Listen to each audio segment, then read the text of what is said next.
આજે અત્યારે સવારમાં 17 તારીખે એક વાહન ઘૂસી ગયેલું હતું, એને કાઢવા માટે થઈને એક ક્રેન આવી, તો ક્રેન પણ ઘૂસી ગઈ. હવે એને કાઢવા માટે થઈને બીજી ક્રેન આવી. મોરબીમાં કોઈ પણ વસ્તુની મહાનગરપાલિકા થવા છતાં લાતી પ્લોટની હાલતમાં સુધારો નથી. આ પોઝિશન રોજે રોજની છે ને. હવે આ ચોમાસામાં લોકો કેવી રીતના નીકળશે?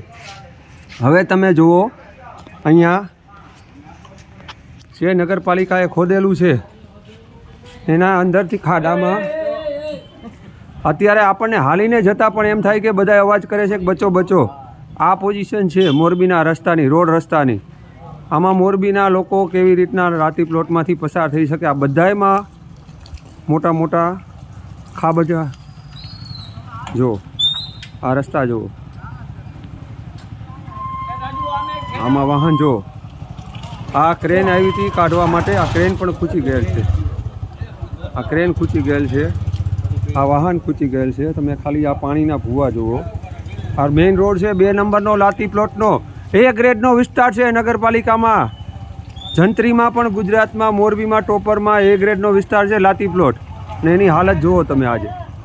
આ જુઓ તમે વાહન, આ 2 નંબરનો મેઇન રોડ છે.